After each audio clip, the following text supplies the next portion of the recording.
आखिर क्यों गंगा माता ने अपने 7 पुत्रों को नदी में बहा दिया? दोस्तों, गंगा माता ने क्यों अपने ही पुत्रों को नदी में बहाया, यह जानने से पहले आपको माँ गंगा की पूरी कहानी की जानकारी होना आवश्यक है। तो चलिए शुरू करते हैं।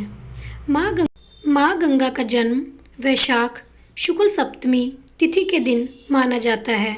पुराणों में देवी गंगा के जन्म की कई कथाएं मिलती हैं। साथ ही इनमें गंगा के स्वर्ग से पृथ्वी पर आने का रहस्य भी बताया गया है।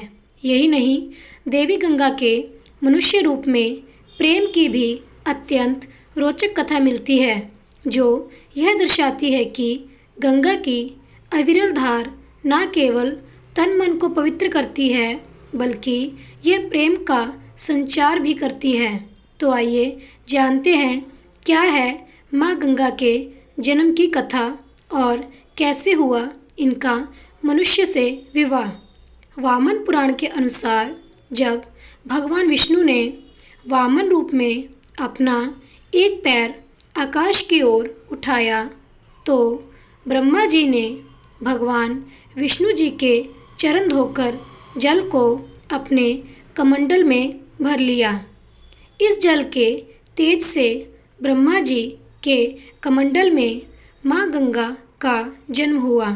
ब्रह्मा जी ने गंगा हिमालय को सौंप दी। इस तरह देवी पार्वती और गंगा दोनों बहन हुई।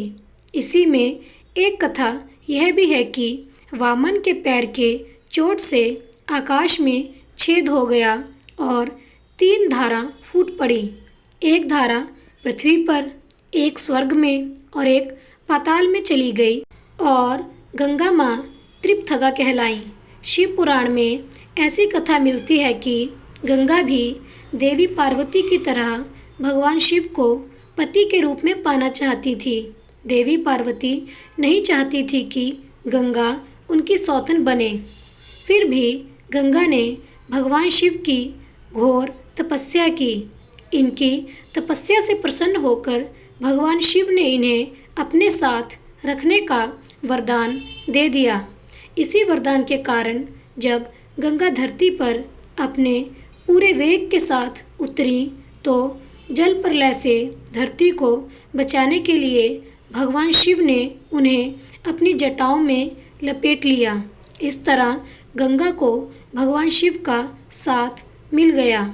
मराठी लोक कथाओं में भी इसी तरह की कुछ बातें मिलती हैं। यहाँ गंगा को भगवान शिव की दूसरी पत्नी बताया जाता है।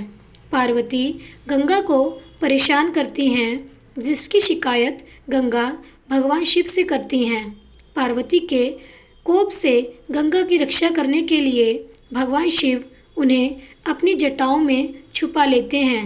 गंगा के जन्म और नदी रूप में प्रकट होने की जिस तरह अनेकों कहानियाँ हैं, उसी प्रकार इनके मानव रूप में प्रेम की भी कई कथाएं हैं।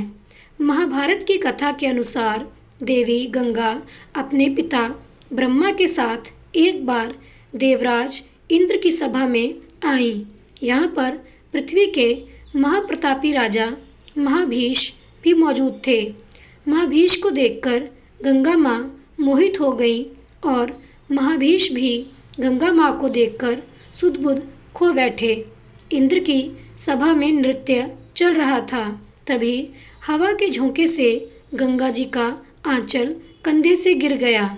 सभा में मौजूद सभी देवी देवताओं ने शिष्टाचार के तौर पर अपनी आंखें झुका ली, लेकिन गंगा माँ में खोए हुए महाभीष उन्हें एकटक निहारते रह गए और गंगा माँ भी उन्हें देखती रह गईं।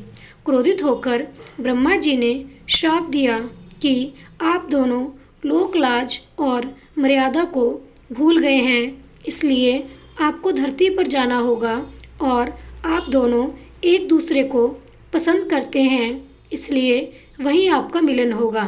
ब्रह्मा जी के श्राप के कारण गंगा नदी रूप में धरती पर आई और दूसरी ओर महाभीष को हस्तिनापुर के राजा शांतनु के रूप में जन्म लेना पड़ा।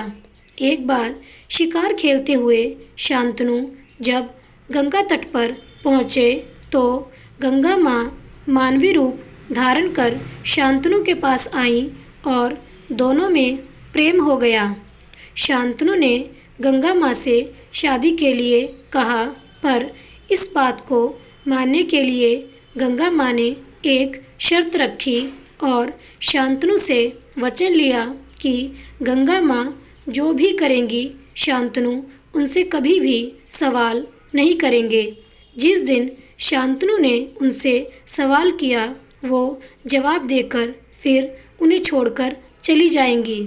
शांतनु उनकी शर्त को मान लेते हैं और ऐसे में गंगा माँ और शांतनु दोनों ही पति पत्नी की तरह हस्तिनापुर वापस आ जाते हैं और दिन बीतने के साथ गंगा माँ ने शांतनु के पहले बेटे को जन्म दिया और उसके अगले ही दिन गंगा माँ अपने नवजात शिशु को लेकर गई और नदी में डुबो दिया। ऐसे ही गंगा माँ ने 7 पुत्रों को नदी में बहा दिया। 8वीं संतान के समय जब शांतनु खुद को नहीं रोक पाए और गंगा माँ को रोक दिया और पूछ लिया कि हस्तिनापुर का क्या होगा और उनका क्या होगा, क्या कभी उन्हें वारिस मिलेगा। इसके बाद गंगा माँ ने उन्हें पूरी कहानी बताई। दरअसल यह 8 पुत्र वसु थे। महाभारत के अनुसार इन 8 वासु में से एक प्रभास की पत्नी दियु ने एक दिन जंगल में एक गाय को देख लिया। ये गाय कोई आम गाय नहीं थी बल्कि ऋषि वशिष्ठ की गाय थी जिसे धरती पर उद्धार करने के लिए भेजा गया था। प्रभास ने अपने अन्य 7 भाइयों की मदद से इस गाय को चुरा लिया। ऋषि वशिष्ठ को जब ये बात पता चली तो उन्होंने इन सभी भाइयों को श्राप दे दिया कि ये मृत्यु लोक में जन्म लेंगे। इसके बाद सभी वासु क्षमा के लिए ऋषि वशिष्ठ के पास पहुँचे और उन्होंने उनमें से 7 को ये कहा कि वो अपने जन्म के 1 साल के अंदर ही मृत्यु लोक को छोड़ देंगे और इस श्राप को पूरा दंड प्रभास को भोगना होगा। इस प्रकार माँ गंगा ने अपने 8वें पुत्र को लेकर और शांतनु जी को छोड़कर चली जाती हैं। गंगा ने अपने बेटे को ऋषि वशिष्ठ से शास्त्रों की शिक्षा दिलवाई और परशुराम जी से युद्ध अभ्यास की शिक्षा दिलवाई। युवा होने पर देवव्रत को शांतनु के पास सौंप दिया। आगे चलकर यह भीष्म पितामह बने। दोस्तों, इन्हें अपने पूरे जीवन में सिर्फ दुख ही भोगना पड़ा। जब देवव्रत भीष्म पितामह बनते हैं तब उन्हें इच्छा मृत्यु का वरदान मिलता है। तो दोस्तों, यह थी गंगा माता की कहानी। आशा करती हूँ आप सभी दोस्तों को यह कहानी अच्छी लगी होगी।